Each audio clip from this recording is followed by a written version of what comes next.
இன்றைக்கி FF my destiny episode ஒன்று தான் பார்க்க போகிறோம். ஓகே, நம்ம எஃப்எஃப்குள்ளே போகலாம். நீங்கள் வந்து காலையில் எழுந்திரிச்சி கிளம்பி காலேஜுக்கு போகணும், காலேஜோட ஃபஸ்ட் டே அப்படின்னு சொல்லிட்டு கிளம்புறீங்க. வீட்டிலேருந்து கிளம்பி வரதுக்காக கிளம்புறீங்க. கீழே வரீங்க. கீழே வந்து உங்கள் அம்மாவை பார்த்து சாப்பாடெலாம் சாப்பிட்டுட்டு அவங்க அம்மாட்ட கொஞ்சம் நேரம் பேசிகிட்டு இருந்துட்டு அம்மாட்ட அப்போ தான் கேட்குறீங்க, அப்பா எங்கம்மா அப்படி சொல்லி கேட்குறீங்க. அப்பா வந்து 3 நாள் வேலை விஷயமாக போயிருக்காங்க, வரத்துக்கு 3 நாள் ஆகும் அப்படின்னு சொல்லி சொல்கிறாங்க. உடனே அண்ணா எங்கே அப்படி சொல்லி கேட்குறீங்க. உடனே அண்ணா வந்து அப்பா கூட தான் போயிருக்காங்க, வர்றதுக்கு 3 நாள் ஆகும் அப்படின்னு சொல்லி சொல்கிறாங்க. சரி அப்படின்னு சொல்லிட்டு நான் காலேஜுக்கு கிளம்புறேம்மா அப்படின்னு சொல்லி கிளம்புறீங்க. கிளம்பி போகும்போது அவங்க அம்மா சொல்கிறாங்க, காரில் போ அப்படி சொல்லி சொல்கிறாங்க. நீங்கள் உடனே சொல்கிறீங்க, இல்லைம்மா கார்லாம் வேணாம், நான் பைக்லேயே போயிடுறேன். நீங்கள் வந்து என்னோடய திங்ஸ் எல்லாம் வந்து நான் பேக் பண்ணி வச்சுட்டேன், அதை வந்து ஷிஃப்ட் பண்ணிடுங்க. இது நான் அங்கே காலேஜ் பக்கத்துலேயே ஒரு வீடு வாங்கியிருக்கேன், அந்த இதில் வந்து ஷிஃப்ட் பண்ணிடுங்க. நானும் என் ஃப்ரெண்டும் அங்கே இருந்துக்கிறோம். என் ஃப்ரெண்டோடது வந்து திங்ஸ் எல்லாம் அங்கே தான் இருக்குது. நான் காலேஜுக்கு போகிற வழியில் அவளையும் பிக்கப் பண்ணிட்டு போய்க்கிறேன் அப்படின்னு சொல்லிட்டு அங்கே பைக் எடுத்துகிட்டு போகிறீங்க. பைக்னால் வந்து இந்த பாய்ஸ்லாம் ஓட்டுவாங்கள்ல, அந்த மாதிரி பைக் வந்து ஞாபகம் வச்சுக்கோங்க. உங்களுக்கு என்ன பிடிக்குமோ, ஃபேவரட் பைக்கோ அந்த மாதிரி ஞாபகம் வச்சுக்கோங்க. நீங்கள் வந்து கேர்ள்ஸ் மாதிரி இந்த ஸ்கூட்டி அதுலலாம் கொஞ்சம் ரொம்ப இன்ட்ரெஸ்ட் காட்ட மாட்டீங்க. அவங்களுக்கு வந்து பைக்கு அந்த மாதிரி நல்லா ரேஸ் பைக் அந்த மாதிரி தான் இன்ட்ரெஸ்ட் அதிகம். அதனால் நீங்கள் எப்பயுமே போடுறதுமே அப்படி கொஞ்சம் கெத்தாக பிளாக் கலர், அப்புறம் ஒயிட் அண்ட் பிளாக்கு அந்த மாதிரி கொஞ்சம் நல்லா டார்க் கலர்ஸ் தான் யூஸ் பண்ணுவீங்க. கேர்ள்ஸ் மாதிரி ரொம்ப பிங்க்காக யூஸ் பண்ண மாட்டீங்க. அதை வந்து உங்கள் மூடை பொறுத்து தான், எப்போ உங்களுக்கு எப்படி தோணுதோ அப்படி போட்டுக்குவீங்க. ஒரு சில நாள் நீங்கள் ரொம்ப ப்ரிட்டியாக இருக்கணும்னு நினச்சிங்கன்னா அந்த மாதிரி உங்கள் ட்ரெஸ்ஸிங் சென்ஸும் உங்கள் மைண்ட் செட் அந்த இதுக்கு தகுந்த மாதிரி நீங்கள் சேஞ்ச் பண்ணிக்கிட்டே இருப்பீங்க. உங்களுக்கு எப்படி தோணுதோ அப்படி போட்டுக்குவீங்க. வாழ்கிறது ஒரு லைஃபு, நம்ம லைஃப்பை என்ஜாய் பண்ணி வாழணும் அப்படிங்கிறதுக்காக நீங்கள் வாழ்ந்துட்டுருப்பீங்க. அந்த மாதிரி கேரக்டர் தான் நீங்கள். ஆனால் அவங்க அப்பா வந்து உங்களை சின்ன வயசுலேருந்தே வந்து பேலஸ்குள்ளேயே வச்சுருப்பாங்க. இப்போ ஒரு 16 வயசு அதுக்கப்புறம் தான் அவங்க அப்பா கிட்ட ஒரு பர்த்டே விஷாக கேட்டிருப்பீங்க. அப்பா நான் வந்து ஸ்கூலுக்கு போய் படிக்கணும் அப்படின்னு சொல்லி கேட்டிருப்பீங்க. உடனே மக வாயை திறந்து கேட்டுட்டனால சரி போயிட்டு வாமா அப்படின்னு சொல்லி அனுப்பி வச்சுருப்பாங்க. அப்போயுமே அவங்க அப்பா சொல்லியிருப்பாங்க, நீ பிரின்சஸ்ன்னு யாருக்கும் தெரியக்கூடாது அப்படின்னு சொல்லியிருப்பாங்க. உடனே நீங்களும் சரிப்பா அப்படின்னு சொல்லியிருப்பீங்க. அடுத்து வந்து இன்னொரு கண்டிஷனும் போட்டிருப்பாங்க. அதே மாதிரி நீ பிரின்சஸும் தெரியலனாலும் நீ வந்து எல்லாத்துலேயுமே ஜெயிச்சுட்டே இருக்கணும், எப்பயுமே வந்து வின் பண்ணுறதுல தான் கான்சன்ட்ரேஷன் பண்ணணும், எதாக இருந்தாலும் வின் பண்ணணும், எதாக இருந்தாலும் சரி லைஃப்பில் எந்த விஷயமா இருந்தாலும் வின் பண்ண கற்றுக்கோ, தோக்கக்கூடாது. ஒரு விஷயத்தில் தோல்வின்னு சந்திச்சிட்டோன்னா அதை மறுபடியும் வின் பண்ணுற வரையும் நீ தூங்கக்கூடாது, அந்த மாதிரி வின் பண்ணுறதுலே இருக்கணும். ஒரு காம்படிஷனாக இருந்தாலும் சரி எதாக இருந்தாலும் சரி வின் பண்ணிக்கிட்டே இருக்கணும் அப்படின்னு சொல்லி சின்ன வயசுலேருந்தே சொல்லி பார்த்துருப்பாங்க. அதே மாதிரி நீங்கள் சின்ன வயசுலேருந்தே இருக்கும்போது நீங்கள் ஒரு பொண்ணுனால நீங்கள் இப்போ எது கேட்டாலும், இப்போ எனக்கு வெளியில் வந்து போகக்கூடாது, அப்படி வெளியில் போகிறத பற்றி கேட்கக்கூடாதுன்னு உங்கள் அப்பா முன்னாடியே சொல்லியிருப்பாங்க. அதனால் நீங்கள் மேக்ஸிமம் கேட்க மாட்டீங்க. உங்களுக்கு ஏன்னா அந்த பேலஸ் தான் உலகம். சின்ன வயசுலேருந்து அந்த பேலஸை சுற்றி வந்தனால பேலஸை விட்டு வெளியில் ஒரு வேர்ல்டு இருக்குது அந்த மாதிரி எதுவுமே உங்களுக்கு தெரியாது. அப்படி எப்போ தெரிஞ்சிச்சுன்னா நீங்கள் படித்து எல்லாத்தையும் தெரிஞ்சுக்கிட்டதுக்கப்புறம் கொஞ்சம் கொஞ்சமாக புரிஞ்சுக்க ஆரம்பித்ததுக்கப்புறம் தான் தெரிஞ்சிருக்கு வெளி சைடில் வேர்ல்டு இருக்குது அப்படின்னு சொல்லிட்டு. அவங்க அப்பா சொல்லியிருப்பார், ஒரு ஒரு குட்டியாக உனக்கு ஒரு காம்படிஷன் மாதிரி வச்சு ஒரு குட்டி கேம் மாதிரி அந்த மாதிரி வச்சு நீ எப்போ அதில் ஜெயிக்கிறியோ அதில் அப்போ தான் வந்து நீ கேட்குற விஷயம் நான் நிறைவேற்றி தர்றேன் அப்படின்னு சொல்லியிருப்பாரு. உடனே நீங்களும் சரி அப்படின்னு சொல்லியிருப்பீங்க. அந்த கேமில் ஜெயிக்கிறதுக்காகவே அது என்ன கேமு என்ன ஏதுன்னெலாம் சொல்லலை, ஆனால் அது ஒரு கேமு. நீ படித்து கொஞ்சம் ஓரளவு இது பண்ணு, நீ எப்போ அந்த கேமுக்கு ரெடின்னு சொல்கிறியோ அப்போ நான் அது என்ன கேமுன்னு சொல்கிறேன் அப்படின்னு சொல்லிட்டு உங்கள்கிட்ட என்ன கேமுன்னே சொல்லாமல் நீ படித்து கொஞ்சம் இது பண்ணணும் அப்படின்னு சொல்லிட்டு. உங்கள் அப்பாவுக்கு என்னென்னா நீங்கள் வந்து நல்லா படிக்கணும், நிறையா படிக்கணும் அப்படின்னு சொல்லி ஆசை, அதனால அந்த மாதிரி சொல்லியிருப்பாரு. நீங்களும் அதுக்கேற்ற மாதிரியே சரி அப்பா சொல்லிட்டாரு, சரி அது என்ன கேமாக தான் இருக்கும் அப்படின்னு சொல்லிட்டு உங்களுக்கு ஒரு க்யூரியாசிட்டி, என்ன கேமாக இருக்கும் எப்படி இருக்கும் அப்படின்னு சொல்லிட்டு ஒரு க்யூரியாசிட்டியில் நீங்களும் படிக்கிறது எல்லாமே பண்ணிக்கிட்டு இருக்கீங்க. உங்களுக்கு தனித்தனி டீச்சர்ஸ் ஒவ்வொரு இதுக்கும், இப்போ தமிழ்னால் தமிழ் சப்ஜெக்ட் அந்த மாதிரி உங்களுக்கு எப்படி என்னென்ன சப்ஜெக்ட் இருக்குது, மேக்ஸு தனித்தனி டியூட்டர்ஸ் வச்சு பாடம் நடத்துவாங்க. ஒரு ஆளை மட்டும் கான்சன்ட்ரேஷன் பண்ணுறதுனால உங்களுக்கு நிறையா ஒர்க் இருக்க மாதிரியே தெரியாது. நீங்கள் வந்து என்னென்னா அந்த கேம் என்னவாக இருக்கும், சரி அதை தெரிஞ்சுக்கணுன்னா நம்ம இதெல்லாம் பண்ணி ஆகணும் அப்படின்னு சொல்லிட்டு நீங்களும் அதை எல்லாத்தையும் பண்ணி டெய்லியும் போய் உங்கள் அப்பா கிட்டே கேட்பீங்க, அது என்ன கேமுப்பா அப்படி சொல்லிட்டு கேட்பீங்க. உங்கள் அப்பாவும் சொல்லுவார், நீ ரெடி ஆகிட்ட, உனக்கே நீ ஃபுல்லாக ரெடி ஆகிட்ட அப்படின்னு சொல்லி எப்போ தோணுதோ அப்போ சொல்லு, நான் அப்போ தான் அந்த கேமை சொல்லுவேன் அப்படின்னு சொல்லி சொல்லுவார். ஆனால் நீங்களும் சரி அப்படி சொல்லிவிட்டு நீங்கள் இன்னும் கொஞ்சம் சரி அப்பா இது கேட்டால் என்ன பண்ணுறது, அதை கேட்டால் என்ன பண்ணுறது, கராத்தே குங்ஃபூ முதற்கொண்டு எல்லாமே எல்லா கேம்ஸ்லேருந்து எல்லாமே வந்து நீங்களாகவே கற்றுக்க ஆரம்பிக்கும். உங்கள் அப்பாவும் உனக்கு ஏதாவது இதில் எதாவது கற்றுக்கிறதுக்கு ஏதாவது ஒரு இப்போ டீச்சர் அரேஞ்ச் பண்ணணும், இல்லை ஏதாவது வேணும் அப்படின்னா நீ என்கிட்ட கேளு அப்படின்னு சொல்லவும், நீங்களும் போய் உங்கள் அப்பா கிட்ட ஒவ்வொரு இதுக்கும் கேட்கும்போது அவரும் சரி சரின்னு சலிக்காமல் சொல்லி எப்படியோ ஒரு வழியாக நிறைய விஷயம் கற்றுக்குவீங்க. உங்களுக்கு அந்த வெளி விஷயத்தை எப்படியாவது கற்றுக்கணும், வெளி விஷயத்தை தெரிஞ்சுக்கணும் அப்படிங்கிறதுக்காக பேலஸை விட்டு வெளியில் போகணும் அப்படின்னு சொல்லி தெரிஞ்சுக்கணுன்னா நம்ம அந்த கேமில் ஜெயிக்கணும். அப்பா கிட்டே கேட்போம், பேலஸை விட்டு வெளியில் போகணும் அப்படின்னு சொல்லி கேட்போம். அப்படின்னு சொல்லிட்டு நீங்களும் அந்த இதில் வந்து எல்லாத்தையுமே கேட்டு, ஆனால் உள்ளே வந்து நீங்கள் நல்லா சொஃபிஸ்டிகேட்டான வாழ்க்கை, சாப்பிட்றதுக்கு எல்லாமே உங்களுக்கு பார்க்கு எல்லாமே என்னென்ன வேணுமோ எல்லாமே ரெடி பண்ணி கொடுக்குறாங்க. இருந்தாலும் உங்களுக்கு வெளியில் போகணும் அப்படி சொல்லி ஒரு ஆசை இருந்துகிட்டே இருக்கும். சுகாக்கு அந்த மாதிரிலாம் இல்லை. அவரை வந்து எப்பயுமே வெளியில் போகிறது, கூட்டிகிட்டு போகிறது வர்றது அந்த மாதிரிலாம் இருப்பார். அதனால் ஒன்றும் பிரச்சனை இல்லை. அவர் வந்து கிங்கு கூட எங்கேயாவது போகிறது வர்றது அந்த மாதிரியே இருப்பார். அவர் ஸ்கூலுக்கும் போயிட்டு வருவார். அந்த மாதிரி உங்களுக்கு ஒரு சில நேரத்தில் பொறாமையாக இருக்கும், அண்ணாவை மட்டும் எல்லா சைடும் விடுறாங்க, நம்மளே மட்டும் விட மாட்டேங்கிறாங்க அப்படின்னு. அதெல்லாம் போக போக உங்களுக்கு சொல்கிறேன். அதெல்லாம் ஒரு காரணத்துக்காக தான் உள்ள வச்சுருப்பாங்க. உடனே வந்து நீங்களும் சரி ஜெயிக்கணும் அப்படின்னு சொல்லிட்டு அந்த பிளானிங்லேயே இருப்பீங்க. அதில் இருக்கும்போது தான் ஒரு நாள் வந்து அவங்க அப்பாட்ட, அப்பா நான் இந்த தடவை நாளைக்கு என்னோட பிறந்தநாள், நான் இன்றைக்கி ஜெயிச்சே தீர்வேன், நாளைக்கு உங்கள்கிட்ட ஒரு விஷ் கேட்பேன், அது கொஞ்சம் பெரிய விஷயம் அப்படி சொல்லுவாங்க. சரி ஓகே, நீ ரெடி ஆகிட்டேன்னு நீ நினைக்கிறியா அப்படின்னு சொல்லி கேட்பாங்க. உடனே நீங்களும் ஆமாப்பா நான் ரெடி ஆகிட்டேன்னு நினைக்கிறேன், நான் ட்ரை பண்ணுறேன், என்ன கேமாக இருக்கும் அப்படின்னு சொல்லிட்டு நீங்களும் சொல்கிறீங்க. தோத்துட்டா என்கிட்ட ஃபீல் பண்ணக்கூடாது அப்படின்னு சொல்கிறாரு. உடனே நீங்களும் சரி பரவாயில்ல அப்படின்னு சொல்லிட்டு சொல்கிறீங்க. உடனே அவர் என்ன பண்ணுறாருன்னா வந்து உட்காந்து ஒரு செஸ் கேம் மாதிரி, இந்த நம்ம நார்மல் செஸ் இல்லாமல் அது வந்து ஒரு கொஞ்சம் டிஃப்ரெண்ட்டாக இருக்கும். இந்த பிளாக் அண்ட் ஒயிட் காயின்லாம் வச்சு விளாடுவோம்ல, அந்த மாதிரி செஸ் கேம் மாதிரி கொடுக்குறாரு. இவ்வளோ தானாப்பா அப்படி சொல்லிட்டு நீங்களும் விளாட்றீங்க. விளாண்டு அவங்க அப்பாவும் கொஞ்சம் டஃப் கொடுக்குறாரு, இருந்தாலும் யோசித்து விளாண்டு கடைசியில் வந்து நீங்கள் ஜெயிச்சுட்டு சரி உனக்கு என்ன விஷ் வேணும் அப்படின்னு சொல்லி கேளு அப்படின்னு சொல்லி சொல்கிறாங்க. உடனே நீங்கள் இல்லை நாளைக்கு என் பிறந்த நாள் இல்லை, நாளைக்கு நான் சேர்த்து 2 விஷாக கேட்டுக்கிறேன் அப்படின்னு சொல்லுவீங்க. இல்லை இந்த கேமுக்கு ஒரு விஷ் தான், இன்றைக்கி கேட்டினாலும் ஒரு விஷ் தான், நாளைக்கு கேட்டினாலும் ஒரு விஷ் தான் உங்கள் அப்பா செக் வைக்கிறாரு. நீங்களும் சரி அப்படி சொல்லிட்டு நாளைக்கே நான் கேட்குறேன் அப்படின்னு சொல்கிறீங்க. உங்கள் அப்பாவும் சரி அப்படின்னு சொல்லிடுறாரு. நீங்கள் அப்புறம் தான் கேட்குறீங்க, உங்கள் 16th பர்த்டேயில் தான் கேட்குறீங்க, அப்பா நான் ஸ்கூலுக்கு போகணும், நான் வந்து ஸ்கூலுக்கு போகணும், ஏன்னா எனக்கும் அண்ணா மாதிரி போகணுன்னு ஆசையாக இருக்குது, வெளியில் போய் பார்க்கணும் அப்படின்னு சொல்லுவீங்க. உடனே அவங்க அப்பா சரி இவ்வளோ தானே விஷயம், நீ போகலாம், ஆனால் வந்து நீ பிரின்சஸ்ன்னு சொல்லி யாருக்கும் தெரியக்கூடாது, அவ்வளோதான், பிரின்சஸ்ன்னு சொல்லி யாருக்கும் தெரியக்கூடாது, நீ எப்பயும் போலவே அந்த ஃபஸ்ட்டு மார்க் தான் எடுக்கணும், இங்கே எப்படி படித்தோ அங்கேயும் அப்படியே போய் படிக்கிறதுனா ஓகே அப்படின்னு சொல்லுவார். உடனே நீங்களும் சரி எக்ஸ்ட்ரா காம்படிஷன்ஸ் எல்லாத்துலேயுமே நீ கலந்துக்கலாம், உனக்கு இஷ்டம்னா நீ கலந்துக்கலாம், ஆனால் அதுலேயும் ஃபஸ்ட்டாக தான் வரணும் அப்படின்னு சொல்லுவார். உடனே அதுலேயுமா அப்படின்னு சொல்லி நீங்களும் மைண்ட் தாட் பண்ணிட்டு சரி ஓகேப்பா அதெல்லாம் ஒன்றும் பிரச்சனை இல்லை அப்படின்னு சொல்கிறீங்க. ஏன்னா உங்களுக்கு வந்து சின்ன வயசுலேருந்தே எல்லாத்துலேயும் ஜெயிக்கிறது தான் பிடிக்கும், ஜெயிக்கணும், எதாக இருந்தாலும் ஒரு குட்டி விஷயமா இருந்தாலும் விட்டு கொடுக்கவே மாட்டீங்க. அந்த மாதிரியான கேரக்டர் நீங்கள். எல்லாத்தையும் ஒரு ரசனையோட ஒரு நேச்சர் ரசித்து படம் வரைகிறதா இருக்கட்டும் சரி, எதாக இருந்தாலும் சரி ஜெயிக்கணும் அப்படியே ஜெயிக்கிறத கட்டிக்கிட்டே அழுவீங்க. அந்த மாதிரியான கேரக்டர் நீங்கள்.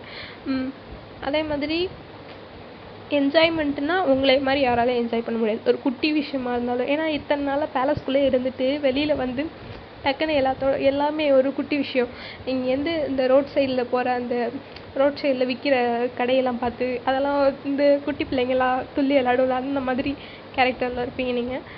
போய் நல்லா ஜாலியாக என்ஜாய் பண்ணிக்கிட்டு அந்த மாதிரி தான் இருப்பீங்க. அப்படி தான் உங்களுக்கு மியா வந்து ஃப்ரெண்ட் ஆவாங்க. மியாவுக்குமே நீங்கள் பிரின்சஸ் அந்த மாதிரிலாம் எதுவுமே தெரியாது. ஏன்னா உங்களோட உங்கள் பேலஸ் எப்படி இருக்குன்னா வந்து மவுண்டைன் சைடு, அந்த மாதிரியான பேலஸ், மவுண்டைன் சைடு இருக்க ஏரியாவை ரூல் பண்ணுற மாதிரியான பேலஸ். மவுண்டைனில் கொஞ்சம் நல்ல பெரிய பிளேஸில், கொஞ்சம் உயரமான பிளேஸில், பின்னாடி பேலஸோட பின்னாடி பார்த்தா கீழே விழுந்துருவோம், அந்த மாதிரி இருக்கும். முன்னாடி சைடில் என்ட்ரன்ஸ் இருக்கும், பின்னாடி சைட்லேருந்து கீழே விழுகிற மாதிரி தான் இருக்கும். அதனால சுற்றி பெரிய சுவர்லாம் இது பண்ணி வச்சுருப்பாங்க. அந்த மாதிரியான பிளேஸில் தான் நீங்கள் இருப்பீங்க. கொஞ்சம் இமேஜின் பண்ணிக்கோங்க. அதே மாதிரி உங்கள் ஸ்கூலுமே வந்து மவுண்டெயின்லேருந்து கீழே இறங்கி கொஞ்சம் தூரத்தில் இருக்கும். அந்த மாதிரி நீங்கள் மவுண்டெயினில் கீழே இறங்கிட்டு மேலே வருவீங்க. அது எல்லாத்தையுமே கொஞ்சம் நீங்கள் ரொம்ப என்ஜாய் பண்ணி பார்த்துட்ருப்பீங்க. கீழே இறங்கி மேலே வர்றது கஷ்டமாக இருக்குது அப்படின்னு சொல்லிட்டு ஸ்கூலுக்கு பக்கத்துலேயே ஒரு இது மாதிரி இது பண்ணிவிட்டு உங்களுக்கு வேலை செய்கிறதுக்காக மெய்டு அதெல்லாம் அரேஞ்ச் பண்ணி கொடுத்துருவாங்க. நீங்கள் வீக்கெண்ட்ஸில் வந்து அப்பா அம்மாவை பார்த்துட்டு அங்கே பேலஸில் கொஞ்சம் நேரம் டைம் ஸ்பெண்ட் ஏன்னா நீங்கள் இத்தனை வருஷமாக பேலஸில் இருந்ததுனால உங்களுக்கு பேலஸில் இருக்கிறது கூட சுத்தமாக பிடிக்கல. கீழே இருக்கிறது தான் உங்களுக்கு பிடிச்சிருக்கு. அந்த என்விரான்மெண்ட் எல்லாத்தையும் என்ஜாய் பண்ணுறது அதெல்லாம் உங்களுக்கு ரொம்ப பிடிச்சிருக்கு. அந்த மாதிரி இருக்கும்போது தான் உங்களுக்கு வந்து 18 வயசில் ஒரு ஆசை வருது. என்ன ஆசைன்னா அப்பா மாதிரியே நம்மளும் ரூல் பண்ணணும் அப்படின்னு சொல்லிட்டு ஆசை. இது இந்த மக்கள்லாம் நம்மளும் ரூல் பண்ணணும், நம்ம ஒரு குயின் மாதிரி இருக்கணும் அப்படின்னு சொல்லி ஆசை வருது. நீங்கள் அதையும் போய் உங்கள் அப்பாட்ட சொல்கிறீங்க. உங்கள் அப்பாவும் ஓ அப்படியா அப்படின்னு சொல்லிட்டு உங்கள் அப்பாவுக்கு ஒரு சைடு சந்தோஷம் தான், இன்னொரு சைடு இல்லை அது சின்ன பிள்ளை ஏதோ அறியாமல் கேட்குது அப்படின்னு சொல்லிட்டு ஒரு சைடு இது. ஆனால் உங்கள் அப்பாவுக்கு என்ன ஆசைன்னா தனக்கடுத்து தான் மகளும் தான் அந்த கோட்டையை ஆட்சி பண்ணணும் அப்படின்னு சொல்லிட்டு தான் ஆசை. மகளுக்கும் 2 பேத்துக்கும் பிரித்து கொடுக்கலாம் அப்படின்னு சொல்லிட்டு தான் பிளானிங்கில் தான் இருப்பார். நீங்கள் இப்படி கேட்கவும் சரி அப்படின்னு சொல்லிட்டு அவர் என்ன பண்ணுறாருன்னா, நீ வந்து உன்னைய வந்து இப்போ குயின்னு கூப்பிட மாட்டாங்க, உன்னைய வந்து லேடி அப்படி சொல்லி கூப்பிடலாம். இங்கே இருக்க எல்லோரும் வந்து உன்னைய லேடி அப்படி சொல்லி கூப்பிடுவாங்க, லேடி யூன் அப்படி சொல்லி கூப்பிடுவாங்க. அந்த மாதிரி வச்சுக்கோ. ஆனால் வந்து நீ குயின் ஆகணும் அப்படின்னா வந்து இன்னும் கொஞ்சம் உனக்கு வயசு ஆகணும் அப்படி சொல்லுவாங்க. இல்லைப்பா அப்படி சொல்லிட்டு நீங்களும் சொல்கிறீங்க. உடனே நான் சொன்னது தான், நீ இப்போதைக்கு உனக்கு பிடிச்சிருக்கு வெளியில் போய் என்ஜாய் பண்ணுறேன்னா அதை என்ஜாய் பண்ணு. அப்புறம் பேலஸ்குள்ளே நீ குயின் ஆகிட்டீன்னா பேலஸ்குள்ளே இருக்க மாதிரி இருக்கும், அது உனக்கு ஓகேவா அப்படின்னு சொல்லி கேட்பாங்க. உங்களுக்கு வந்து வெளியில் விட்டுட்டு பேலஸ்குள்ளே இருக்கணுமா அப்படின்னு சொல்லிட்டு ஒரு சைடு இருந்தாலும் சரி ஓகே இப்போதைக்கு வந்து அப்பா ஏதோ காரணமாக தான் சொல்கிறாங்க அப்படின்னு சொல்லிட்டு நீங்களும் உங்கள் அப்பா சொல்கிறதுக்கெல்லாம் சரிப்பா அப்படின்னு சொல்லிட்டு தலையாடிட்டு தான் வந்திருப்பீங்க. இப்போ என்ன ஆகுதுன்னா நீங்கள் ஸ்கூல் முடிச்சுட்டு காலேஜ் போகிறீங்கல்ல, இப்போ தான் வந்து காலேஜ்குள்ளே என்ட்ரு ஆக போகிறீங்க. ஓகே, நம்ம பேக் டு ஸ்டோரிக்கு போகலாம். இதெல்லாம் ஃப்ளாஷ்பேக்கு. Back to story. நீங்கள் வந்து அம்மாட்ட சொல்லிவிட்டு வண்டி எடுத்துகிட்டு வர்றீங்க. இப்போ வந்து நம்ம ஜேகே சைடு போகலாம். ஜேகே சைடு என்ன பண்ணிகிட்ருக்காங்கன்னு பார்க்கலாம். ஜேகே வந்து அங்கே என்ன பண்ணிக்கிட்டு இருக்காருன்னா இப்போ தான் தூங்கி எழுந்திரிச்சிருக்காரு. கீழே வந்து ஜேகேவோட அப்பா, அதாவது கிங், நான் அவரை வந்து கிங்குனே சொல்கிறேன். கிங் வந்து ஒரு மெய்டுக்கிட்ட சொல்லி அனுப்பிச்சி விட்றாங்க ஜேகேவை கூப்பிட்டான்னு சொல்லி. மெய்டும் வந்து ஜேகேவை கூப்பிட்றதுக்காக போகிறாங்க. ஜேகே வந்து முடிச்சு தான் இருக்காரு, கூப்பிட்றாங்க. ஆனால் கிங் கூப்பிட்றாரு அப்படின்னு சொல்கிறாங்க.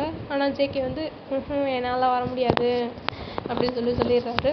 உடனே வந்து மெய்டு வந்து உங்களை அர்ஜென்ட்டாக கூப்பிட்றாங்க அப்படின்னு சொல்லி மறுபடியும் சொல்கிறாங்க. வர முடியாதுன்னா வர முடியாது தான், இப்போ நீ கிளம்புறியா இல்லையா அப்படின்னு சொல்லி கேட்குறாங்க.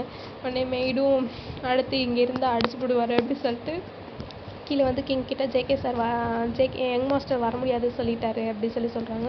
உடனே கிங்கும் அவனுக்கு என்ன தைரியம், இப்படியே தான் பண்ணிக்கிட்டு இருக்கான், பெரியவங்க பேச்சை மதிக்கிறதே இல்லை, சரி டயாங்கை கூப்பிடு அப்படி சொல்கிறாங்க. உடனே டயாங் வேறு யாரும் இல்லைங்க, ஜேகேவோட அண்ணன் தான் டயாங் இந்த ஸ்டோரியை பொறுத்தவரையும். ஓகே, இப்போ போய் டயாங்கை கூப்பிட்டு அப்படின்னு சொல்லவும் டயாங் வந்து நான் வர்றேன் அப்படின்னு சொல்லி, நீங்கள் கீழே போங்க நான் வர்றேன் அப்படின்னு சொல்லிடுவாங்க. உடனே கிங் கிட்ட வந்து சொல்லுவோம் சரி வரட்டும் அப்படின்னு சொல்லி வெயிட் பண்ணிட்டு இருப்பார். டயாங்கும் கீழே இறங்கி வர்றாரு. வந்தொட்டியும் ஜேகேவோட அப்பா வந்து சொல்கிறாரு, டயாங் உங்கள் 2 பேர்த்தையும் நான் வந்து மாற்றிருக்கேன், காலேஜ் வந்து இந்த காலேஜ்லேருந்து வேறு காலேஜுக்கு மாற்றிருக்கேன். ஜேகே வந்து செகண்ட் இயர் படிக்கிறார், காலேஜ் செகண்ட் இயர். ஓகேவா, வேறு காலேஜுக்கு மாற்றிருக்கேன் அப்படின்னு சொல்கிறாங்க. உடனே டயாங்கும் எதுக்கு அப்படி சொல்லிட்டு கொஞ்சம் கன்ஃபியூஷனாக அவங்க அப்பாவை பார்க்குறாரு. உடனே வந்து கிங் சொல்கிறாரு, புரியுது எதுக்குன்னு தானே கேட்குற, உனக்கே தெரியும் ஜேகே போன தடவை அந்த காலேஜில் ரொம்ப பிரச்சனை பண்ணிட்டான், இந்த தடவை இருந்தாலும் அதே பசங்க அதே பிரச்சனை ஏதாவது வரும் அப்படின்னு சொல்லிட்டு தான் நான் மாற்றலான் இருக்கேன் அப்படின்னு சொல்லுவாங்க. உடனே வந்து சரிப்பா எந்த காலேஜ் அப்படின்னு சொல்கிறீங்க, ஹில் ஸ்டேஷன் பக்கத்தில், அதாவது நீங்கள் எந்த காலேஜில் அட்மிஷன் போட்டிருக்கீங்களோ அதே காலேஜில் தான் சொல்கிறாங்க. ஆனால் அவங்களுக்கு தெரியாதுல நீங்கள் படிக்காது, அதனால் அப்படி இமேஜின் பண்ணிக்கோங்க, ஏதோ ஒரு காலேஜ் ஆனால் நீங்கள் படிக்கிற காலேஜ் ஓகேவா. அந்த மாதிரி சொல்கிறாங்க. உடனே சரிப்பா அப்படின்னு சொல்லிடுறாங்க. உனக்கு வந்து பட்லர் லீயும் கூட 2 மெய்டும் அனுப்பி வைக்கிறேன். ஜேகேக்கு அந்த மெய்டெலாம் சர்வ் பண்ண மாட்டாங்க. ஜேகே அவனோட வேலையை அவனாக தான் பார்த்துக்கணும்.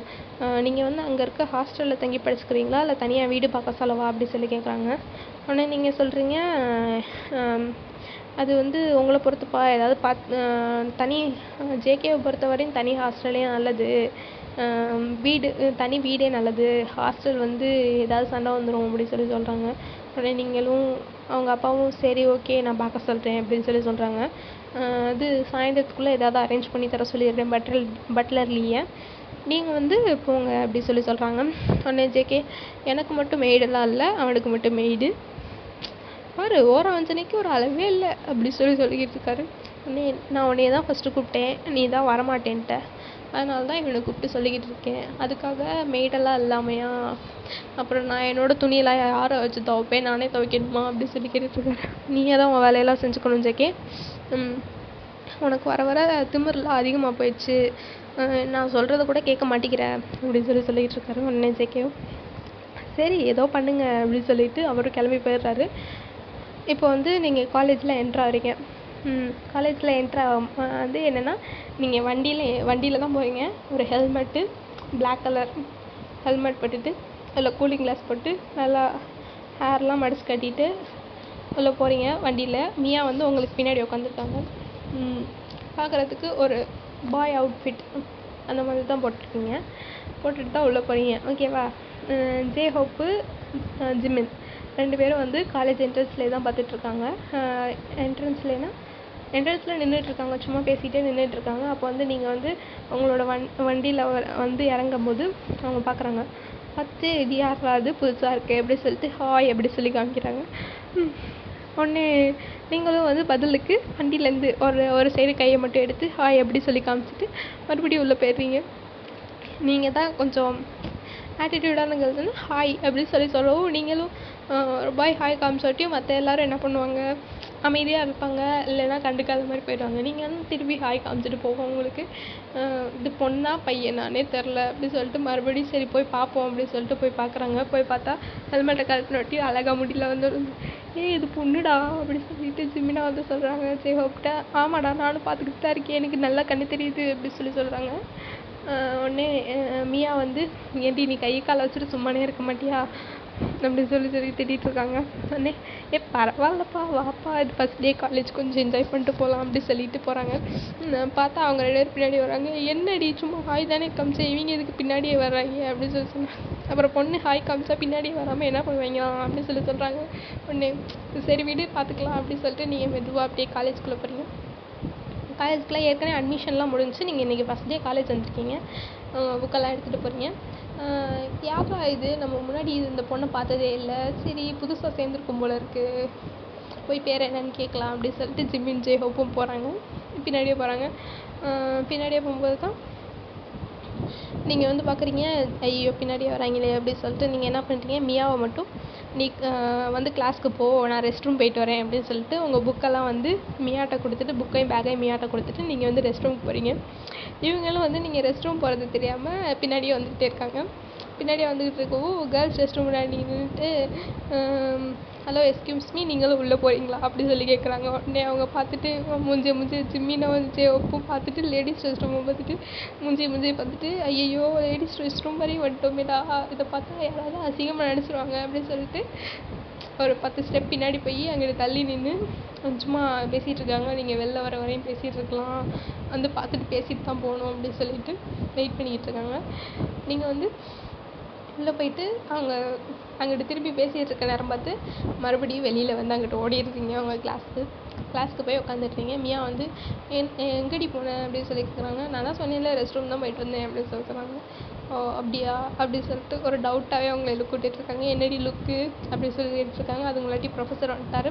நீங்கள் ஃபஸ்ட் டே காலேஜ் கிளாஸ் நடந்துக்கிட்டு இருக்கு, அதெல்லாம் கேட்டுட்டு அப்படியே உட்காந்துருக்கீங்க. அப்போ வந்து லஞ்ச் இன்டர்வல் ஆச்சு, போய் கேண்டீனில் உட்காந்து சாப்பிட்லாம் அப்படின்னு சொல்லி சாப்பிட்டுட்டு இருக்கும்போது தான் வந்து ஜிமின் ஜெஹப்பும் மறுபடியும் வராங்க. வந்து மறுபடியும் உட்காந்து ஏம்மா பொண்ணு உன் பேர் என்னம்மா அப்படின்னு சொல்லி கேட்குறாங்க. நீங்களும் உங்கள் பேரை சொல்கிறீங்க. என்ன டிபார்ட்மெண்ட் எந்த கிளாஸு அப்படி சொல்லி கேட்குறாங்க. நீங்களும் வந்து சொல்லிடுறீங்க, எதுவும் இது பண்ணாமல் சொல்லிடுறீங்க டக்குன்னு. அவனாட்டி ஓ அப்படியா, இன்னும் காலையில் ஹாய் காமிச்சிட்டு போனேன், நீங்கள் ஹாய் சொன்னீங்க, அதுக்கு பதிலுக்கு நானும் ரிப்ளை பண்ணேன், அவ்வளோதான் அப்படின்னு சொன்னாங்க. ஓ அப்படியா, ம் சரி ஃப்ரெண்ட்ஸ் ஆகிடலாமா அப்படி சரி.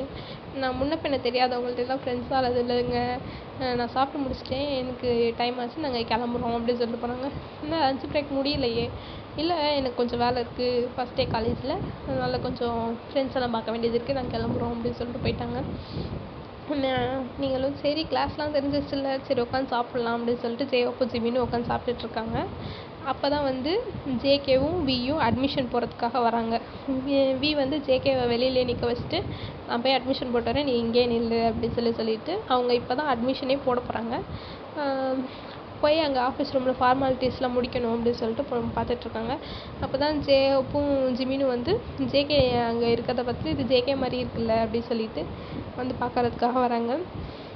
வந்து பார்க்கும்போது டேய் மச்சான் அப்படி சொல்லிட்டு ஒரு வாய்ஸ் கேட்குது.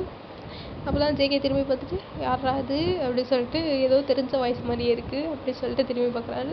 திரும்பி பார்த்துட்டு தான் தெரியுது ஜிம்மின்னு ஜேஹோப் நிற்கிறாங்க. டேய் மச்சான் நீ எங்கே என்ன பண்ணிக்கிட்டு இருக்க, நான் இந்த காலேஜில் தான்டா படிக்கிறேன் அப்படின்னு சொல்கிறாங்க. உடனே ஓ அப்படியா, எங்கள் அப்பா இந்த காலேஜில் என்னை ட்ரான்ஸ்ஃபர் பண்ணிட்டாரு, நானும் ஏதோ வேறு ஏதோ காட்டுக்குள்ளே விட்றாங்க அப்படி சொல்லிட்டு நான் நினச்சிட்டே வந்தேன், பரவாயில்ல நீங்கள் 2 பேர் இருக்கீங்க அட்ஜஸ்ட் பண்ணிக்கலாம் அப்படின்னு சொல்லிட்டு வந்துட்டாரு. சரி வாங்கடா காலேஜை சுற்றி காமிங்கடா அப்படின்னு சொல்லி கேட்டாங்க. உடனே ஜேஓப்பு ஜிமின்னு எல்லாம் கிளம்பிட்டாங்க. கிளம்பி போய் காலேஜை சுற்றி பார்க்கலாம் அப்படின்னு சொல்லிட்டு போயிட்டாங்க. அப்போ நீங்கள் என்ன பண்ணிக்கிட்டு இருக்கீங்கன்னா, அவங்களுக்கு வந்து அந்த கிளாஸ் போர் அடிச்சிருச்சு. சரி என்ன பண்ணுறது அப்படின்னு சொல்லிட்டு, அது என்னென்னா கொஞ்சம் ஃப்ரீ பீரியட் மாதிரி தான், அந்த கிளாஸ் போர் அடிக்குது உங்களுக்கு. இது சும்மா உட்காந்து ஃபஸ்ட் டேனால வந்து இன்ட்ரோடக்ஷன் கிளாஸ் மாதிரி தான் நடந்துக்கிட்டு இருந்துச்சு. இப்போ வந்து சாரும் வரல, வெளியில் போயிட்டாரு, நீங்கள் மட்டும்தான் உட்காந்துருக்கீங்க. புதுசாக ஏதோ ஒரு சார் வரணும் போல இருக்குது, அவங்க இன்னும் வரல அப்படின்னு சொல்லவும், சரி அப்படின்னு சொல்லிட்டு நீங்கள் என்ன பண்ணுறீங்கன்னா, சரி வாமியா வெளில போகலாம், கேண்டீன் போகலாம், எனக்கு பசிக்குது அப்படின்னு சொல்லிட்டு வெளியில் போகிறீங்க. வெளியில் போய் உட்காந்து கேண்டீனில் உட்காந்து சாப்பிட்டுட்டு அப்படியே உட்காந்து பார்த்துட்ருக்கீங்க, வேடிக்கை பார்த்துட்ருக்கீங்க. அப்போ தான் வந்து ஜிம்மினும் ஜேஹோப்பும் உங்களை காமிச்சு, இந்த பொண்ணு தான்டா வந்தோட்டியும் சும்மா ஹாய் காமிச்சோம்மா, அந்த பொண்ணு பதிலுக்கு ஹாய் காமிச்சிட்டு போச்சுடா, அப்புறம் பார்த்தா rest room girls rest room முன்னாடி எங்களை நிற்க வச்சுட்டு போயிட்டாடா அப்படி சொல்லிக்கிட்டு இருக்காங்க. உடனே ஜேஹோப்பும் ஜேகேவும் பார்த்துட்டு, என்னது உங்களை கேர்ள்ஸ் ரெஸ்ட் ரூம் முன்னாடி வெயிட் பண்ண வச்சுட்டு போயிட்டாளா, அது யாரா அது அப்படின்னு சொல்லிட்டு உங்களை திரும்பி பார்க்குறாரு. நீங்கள் வந்து பேக் சைட் திரும்பி உட்காந்துருக்கீங்க. நீங்கள் வந்து பாய் மாதிரி தானே ஹுடி போட்டிருக்கீங்க, அதை பார்த்துட்டு யார் மியாவை பார்த்துட்டு அந்த பொண்ணா அப்படி சொல்லி கேட்குறாங்க. இல்லைடா அதுக்கு பக்கத்தில் அந்த பிளாக் கலரில் போட்டு உட்காந்துருக்கல அந்த பொண்ணு தான்டா அப்படின்னு சொல்கிறாங்க. ஓ அப்படியா, ஃபேஸ் சரியாக தெரில அப்படி சொல்கிறாங்க. ஓ அப்படியா, வாங்கிட்டு போய் பார்க்கலாம் அப்படின்னு சொல்லிட்டு சொல்கிறாங்க.